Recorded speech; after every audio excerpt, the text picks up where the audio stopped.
Hello everyone, welcome to Internet Learning. Hope you all are doing well. So today we are going to discuss the topic Terms of Credit of Class 10th Economics chapter number 3.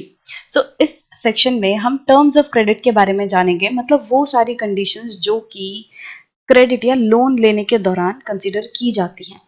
किन terms and conditions पे loan दिया जाता है या loan किस तरीके से दिया जाता है, तो वो सारी बातें हम देखने वाले हैं। Every loan agreement specifies an interest rate which the borrower must pay to the lender along with repayment of principal. तो अभी तक हमने जितना भी चैप्टर पढ़ा उसमें हमने कई बार ये डिस्कस किया कि प्रिंसिपल मतलब जो जितना अमाउंट आप लोन पे ले रहे हो उसके साथ साथ आपको इंटरेस्ट भी पे करना होता है। तो हमेशा ये होगा जब भी लोन लिया जाएगा तो जो पर्सन लोन ले रहा है उसको कुछ ना कुछ इंटरेस्ट जो है वो देना पड़ेगा। तो ये क्या होगा इंटरेस्ट रेट, कितना इंटरेस्ट रेट बोरोअर को देना पड़ेगा, तो ये एग्रीमेंट में स्पेसिफाई होता है कि जो लैंडर है वो प्रॉपर बताता है कि मैं आपसे इतना रेट ऑफ इंटरेस्ट चार्ज करूंगा, आपको प्रिंसिपल के साथ साथ मुझे इतना परसेंट रेट ऑफ इंटरेस्ट देना होगा। So in addition lenders may demand collateral security against loans. अब रेट ऑफ इंटरेस्ट तो वो चार्ज करेंगे ही, बट उसके साथ साथ वो कोलेट्रल या सिक्योरिटी जो है वो भी चार्ज कर सकते हैं या डिमांड कर सकते हैं। तो होता क्या है, पहले हम एग्जाम्पल से समझते हैं, उसके बाद ये पूरा जो पैराग्राफ है उसको लाइन बाय लाइन रीड करेंगे ताकि ये अच्छे से समझ आ जाए। सो सबसे पहले मान लो यहाँ पे एक पर्सन है, इसका नाम है धनिया, ठीक है। अब इसने बैंक से लोन लिया, अमाउंट था 10,000 का। 10,000 अमाउंट जो है उस पे धनिया ने लोन लिया।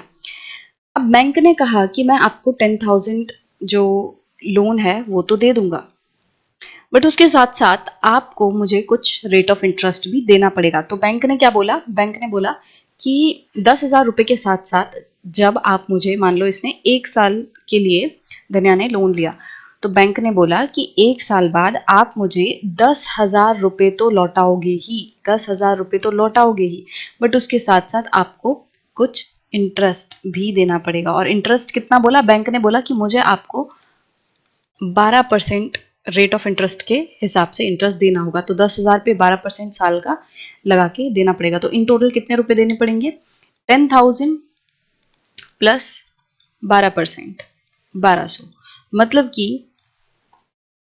11,200 रुपए at the end of the term धनिया को बैंक को देने पड़ेंगे।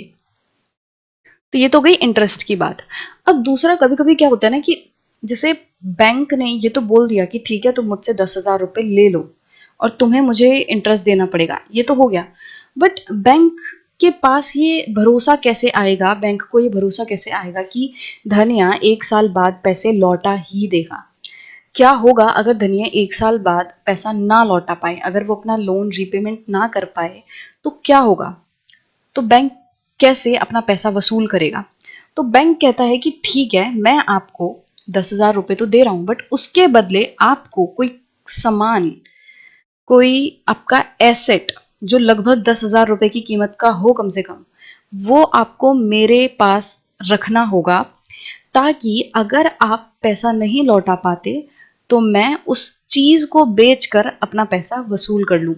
मतलब बैंक ने कहा लोन तो ले लो, बट क्या गारंटी है कि 1 साल बाद मुझे मेरा पैसा वापस मिलेगा। धनिया ने बोला कि मेरे पास ना एक लेट से कार है, ठीक है। धनिया ने बोला कि मेरे पास एक कार है और इस कार की कीमत अच्छी खासी है, ठीक है। तो मान लो एक कार की जो कीमत है वो 5 लाख रुपए है, और यहाँ पे अब लोन का जो अमाउंट है वो थोड़ा चेंज कर देते हैं, थोड़ा बड़ा अमाउंट कर देते हैं। मान लो 1 लाख रुपए लोन जो है वो लिया था धनिया ने बैंक से।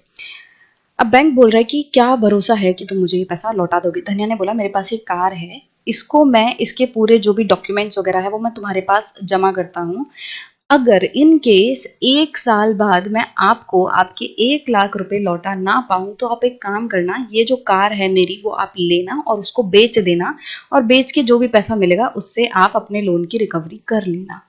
तो यहाँ पे क्या हुआ है, यहाँ पे धनिया ने गारंटी के तौर पे कि मैं गारंटी देता हूं कि आपका पैसा मैं लौटा ही दूंगा, क्योंकि अगर पैसा नहीं लौटा तो धनिया की कार बिक जाएगी। धनिया की कार जो है वो बैंक जब्त कर लेगा और उसे बेच देगा।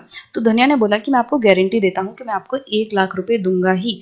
और इस गारंटी से क्या होगा, मतलब जो कार के डॉक्यूमेंट्स जब धनिया ने बैंक के साथ जमा किए, तो इससे होगा क्या कि बैंक को भी ये डर नहीं रहेगा, बैंक को भी एक आश्वासन रहेगा कि ठीक है, मैंने इस पर्सन को 1 लाख रुपए तो दे दिए, बट अगर 1 साल बाद ये मेरे को पैसे नहीं लौटा पाता तो मेरे पास इसकी कार है और मैं इसको बेच के अपने पैसे वसूल कर लूंगा।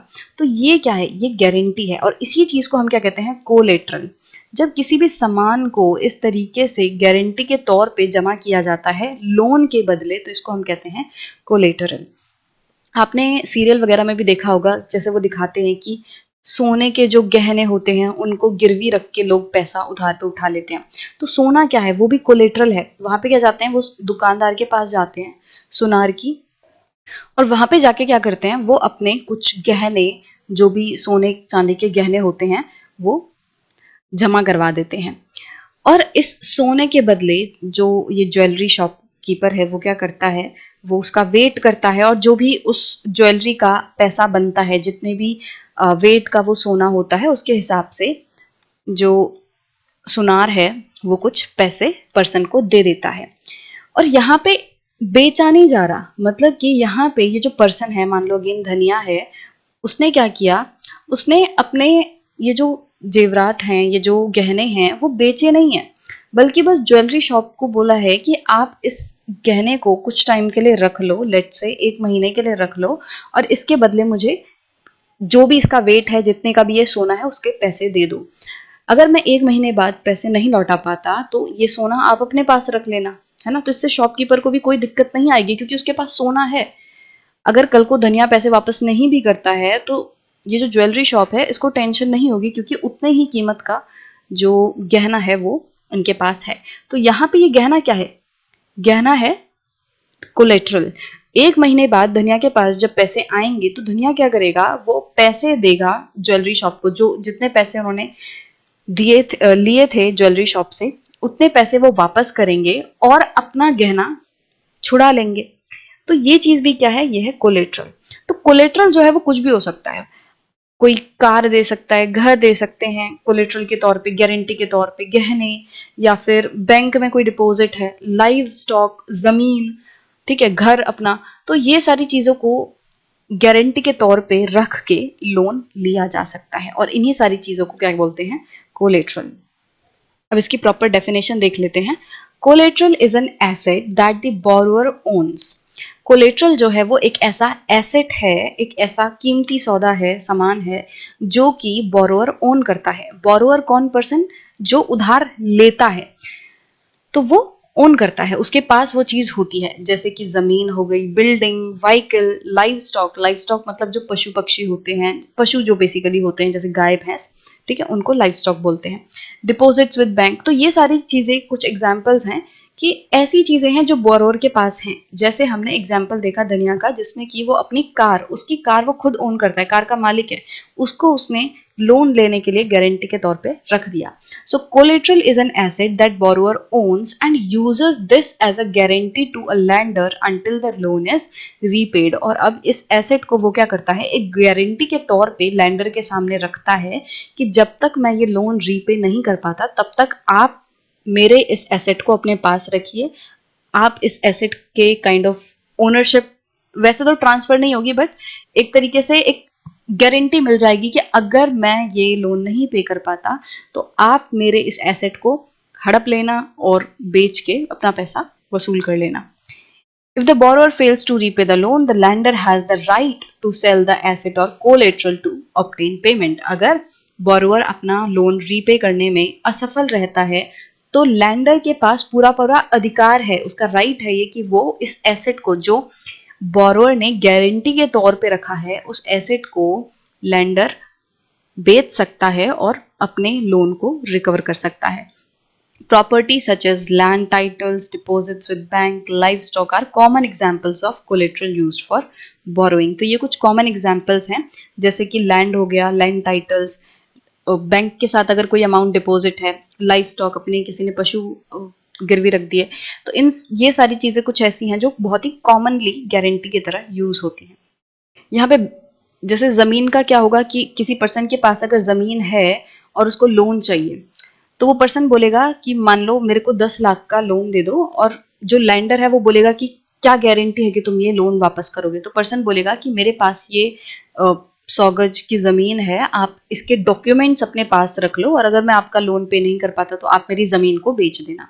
इसी तरीके से डिपॉजिट्स विद बैंक का मतलब क्या है कि जैसे अकाउंट में पैसे रहते हैं, जैसे लेट्स से फिक्स्ड डिपॉजिट वगैरह है, ठीक है, या बैंक में कुछ पैसे हैं बट वो अभी निकाल नहीं सकते, या पर्सन निकालना नहीं चाहता, उसको कैश चाहिए, तो वो किसी पर्सन के पास जाएगा और बोलेगा मुझे कैश दे दो, इन केस मैं आपका ये कैश वापस नहीं कर पाता तो मेरे बैंक में इतना अमाउंट रखा है, आप उससे ये अपना लोन वसूल कर लेना। ठीक है, तो इस तरीके से जो बैंक में डिपॉजिट है उसका भी इस्तेमाल किया जाता है लोन लेने के लिए।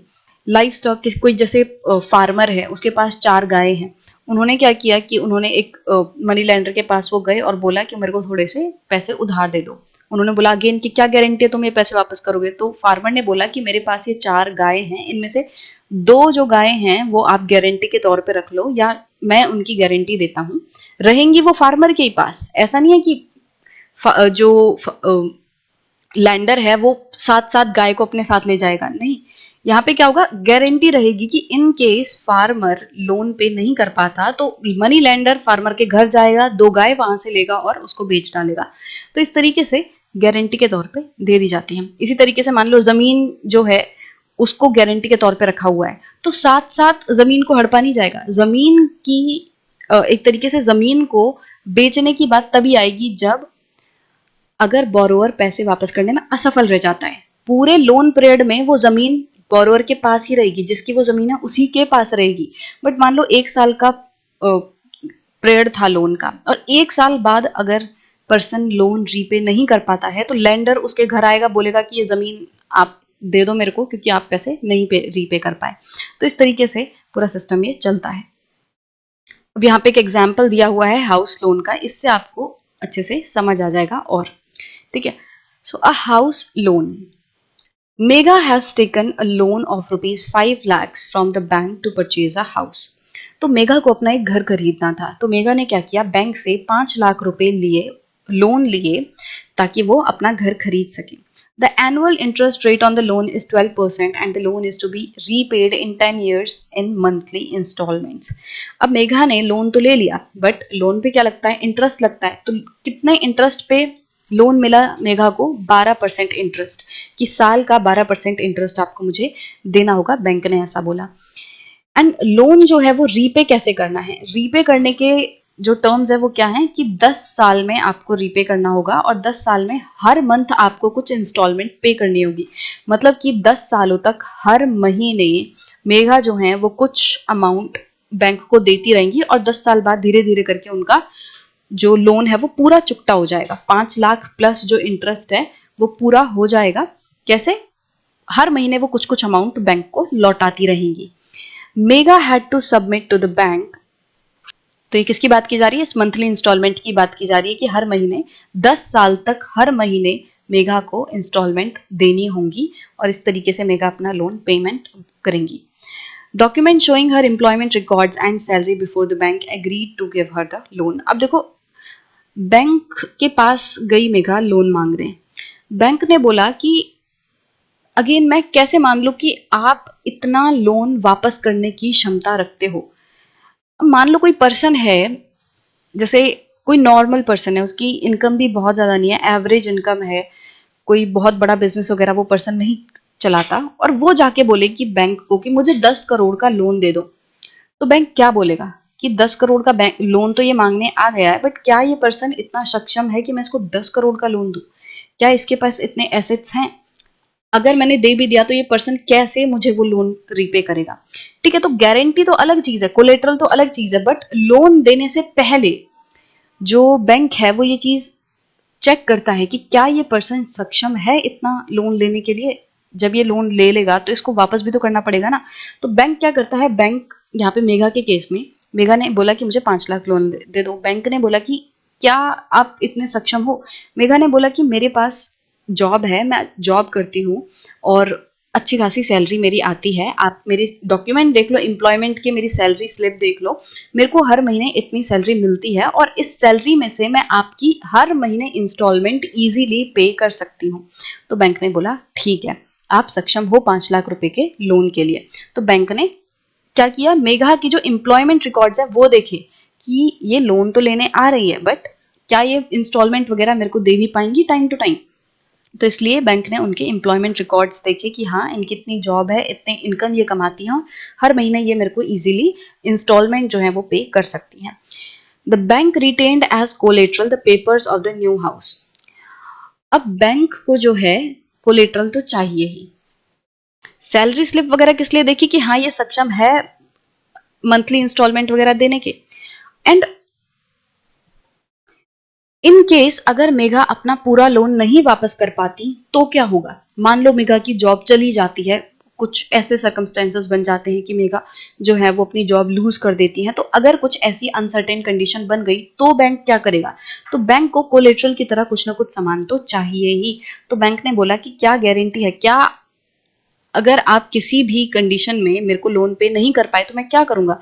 तो मेघा ने बोला कि मैं जो ये घर खरीद रही हूं ना, आप इसके पेपर रख लो और अगर मैं लोन पे नहीं कर पाती तो आप ये घर जब्त कर लेना और इसको बेच के अपने पैसे 5 लाख रुपए प्लस इंटरेस्ट वगैरह जो भी है वो आप वसूल कर लेना। तो यहाँ पे कोलेट्रल की तरह क्या रखा गया, जो नया घर मेघा ने खरीदा है उसी के कागज बैंक के पास जमा करा दिए गए as collateral, which will be returned to Megha only when she repays the entire loan with interest। और अब जो घर के डॉक्यूमेंट्स हैं वो जमा है उसके पास, बैंक के पास। एंड ये डॉक्यूमेंट्स मेघा को वापस कब मिलेंगे, जब मेघा अपना पूरा लोन विद इंटरेस्ट 10 साल बाद चुका देंगी, तो उसके बाद ही मेघा को अपने घर के जो डॉक्यूमेंट्स हैं वो वापस मिल पाएंगे। तो यहाँ पे एक टेबल दी हुई है, आपको इस टेबल को फिल करना है। Fill the following details of Meghna's housing loan. Loan amount कितना है, 5 लाख रुपीज, ठीक है। ड्यूरेशन ऑफ द लोन कितना है, 10 years।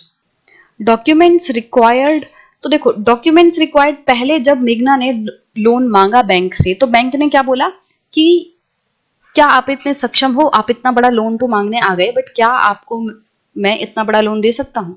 तो मेघा ने क्या बोला, आप मेरी एम्प्लॉयमेंट डिटेल चेक कर लो कि हाँ मैं इतना लोन लेने के सक्षम हूं। तो पहले जो डॉक्यूमेंट्स है वो है एम्प्लॉयमेंट के डॉक्यूमेंट्स, ठीक है। उसके बाद दूसरे कौन से डॉक्यूमेंट्स हैं वो हम कोलेटरल में भी डिस्कस कर सकते हैं, वो हैं हाउस के डॉक्यूमेंट्स, ठीक है। अभी इस वाले में डॉक्यूमेंट्स रिक्वायर्ड आप समझ सकते हो, उनकी जो सैलरी स्लिप है, उनकी जो एम्प्लॉयमेंट डॉक्यूमेंट्स हैं, वो सारी चीजें। इंटरेस्ट रेट कितना है, 12% इंटरेस्ट के हिसाब से मेघा को लोन दिया जा रहा था। बैंक ने कितने उस पर दिया, 12% रेट ऑफ इंटरेस्ट चार्ज किया। मोड ऑफ रीपेमेंट क्या है, इंस्टॉलमेंट्स। एंड कैसी इंस्टॉलमेंट, मंथली इंस्टॉलमेंट्स, ठीक है। तो ये क्या है, मंथली इंस्टॉलमेंट्स। कोलेट्रल क्या है, हाउस के डॉक्यूमेंट्स, जो न्यूली परचेज्ड हाउस है उसी के डॉक्यूमेंट्स, तो आप ऐसे लिख सकते हो हाउस डॉक्यूमेंट्स।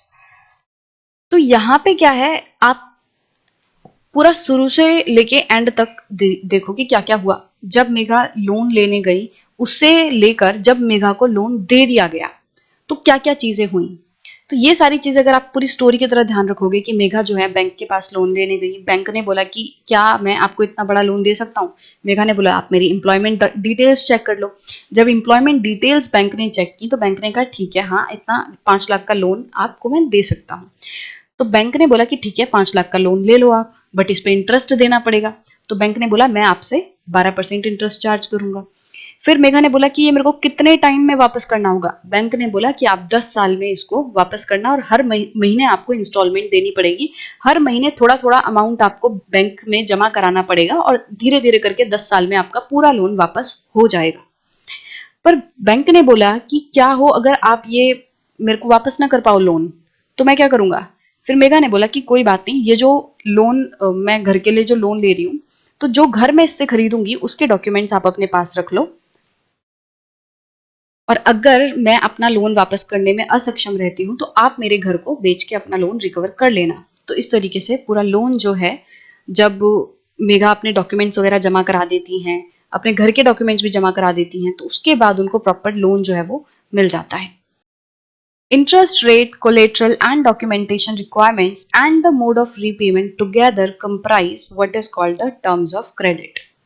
So ऊपर हमने जितनी भी ये चीजें फिल की इस टेबल में, तो इसमें जितनी भी बातें हैं, amount of loan, duration of loan, documents required, interest rate, mode of repayment, collateral, ये सारी चीजें क्या हैं, इन सारी ही चीजों को मिला के हम कहते हैं टर्म्स ऑफ क्रेडिट, कि किन टर्म्स पे लोन दिया जा रहा है, राइट कि क्या ऐसी कंडीशंस है, क्या ऐसी टर्म्स हैं जिन पे लोन मिलेगा, कितना इंटरेस्ट होगा, कितने टाइम में रीपे करना है, क्या कोलेट्रल है, ठीक है, कितना अमाउंट है. तो ये सारी चीजें मिला के क्या बनती हैं, terms of credit. The terms of credit vary substantially from one credit arrangement to another. अब ये जो टर्म ऑफ क्रेडिट है ना, टर्म्स ऑफ क्रेडिट, ये हर जगह सेम नहीं होंगी. आप लोन लोगे तो हो सकता है आपके लिए टर्म्स ऑफ क्रेडिट कुछ और हो, मैं लोन लूंगी तो मेरे लिए टर्म्स ऑफ क्रेडिट कुछ और होंगी. तो ये किस तरीके से क्या क्रेडिट अरेंजमेंट है, उसके बेसिस पे जो टर्म्स ऑफ क्रेडिट है वो वेरी करेंगी. ठीक है, हो सकता है कोई पर्सन 10 लाख का लोन दे और 5 साल में ही उसको वापस करना हो सकता है उससे रेट ऑफ इंटरेस्ट 15% चार्ज किया जाए. तो मतलब ये सारी चीजें जो है वेरी करेंगी, अलग अलग होंगी. हर एक पर्सन के केस में जो टर्म्स ऑफ क्रेडिट है वो अलग हो सकती हैं. And one credit arrangement to another, तो ये क्रेडिट अरेंजमेंट क्या है, इसको हम नेक्स्ट सेक्शन में अच्छे से समझेंगे. They may vary depending on the nature of the lender and the borrower. तो ये टर्म्स ऑफ क्रेडिट जो है वो nature of lender and borrower में भी डिपेंड करती है. मतलब कि किस तरीके का लैंडर है. मान लो कोई ऐसा लैंडर है, मनी लैंडर है, मान लो कि आप किसी पर्सन से जाके उधार ले रहे हो, तो वो टर्म्स एंड कंडीशंस बहुत अलग तरीके से रखेगा. वो मान लो जैसे कोई फार्मर गया मनी लैंडर के पास, साहूकार के पास पैसा मांगने, तो साहूकार बोल रहा है कि मैं 15% रेट ऑफ इंटरेस्ट चार्ज करूंगा. बट वहीं अगर सेम फार्मर बैंक के पास जाएगा लोन मांगने, तो बैंक बोलेगा आपको 12% रेट ऑफ इंटरेस्ट देना है, या फार्मर्स के लिए तो और कम कर देते हैं, या मान लो 10% रेट ऑफ इंटरेस्ट चार्ज करेंगे. तो लैंडर का क्या नेचर है, बोरोअर का क्या नेचर है, ये सब चीजों पे भी डिपेंड करता है. मान लो कोई बहुत बड़ा बिजनेस है, उस बहुत बड़े बिजनेस से हो सकता है बैंक थोड़ा high rate of interest charge कर ले, हो सकता है थोड़ा रिस्की हो, जिस रीजन से लोन दिया जा रहा है, जिस इंडस्ट्री में लोन दिया जा रहा है, हो सकता है वो बहुत रिस्की हो, तो उसमें टर्म्स एंड कंडीशन बहुत हार्श हो सकती हैं, थोड़ी स्ट्रिक्ट हो सकती हैं. तो ये चीजें जो हैं बहुत ज्यादा डिपेंड करेंगी. Next section will provide examples of varying terms of credit in different credit arrangements. तो next section में हम credit arrangements के बारे में पढ़ेंगे और अलग अलग credit arrangements में किस तरीके से अलग अलग terms of credit होते हैं, तो वो हम examples के थ्रू पढ़ेंगे. तो आई होप कि आपको इस सेक्शन में अच्छे से ये terms of credit समझ आ गया होगा कि किस तरीके से लोन जो है वो दिया जाता है, और लोन जो है वो कुछ टर्म्स पे दिया जाता है. सो लोन लेने के टाइम पे जो भी टर्म्स रखी होती हैं, जिन भी टर्म्स पे लोन मिलता है, उसी चीज को हम क्या कहते हैं, टर्म्स ऑफ क्रेडिट. तो क्रेडिट एंड लोन का मतलब सेम ही होता है, तो टर्म्स ऑफ लोन या टर्म्स ऑफ क्रेडिट आप कह सकते हो. तो हमने मेघा के एग्जाम्पल से भी समझा कि जो टर्म्स ऑफ क्रेडिट है वो क्या होती हैं. तो आई होप ये सारी चीजें आपको अब अच्छे से क्लियर होंगी.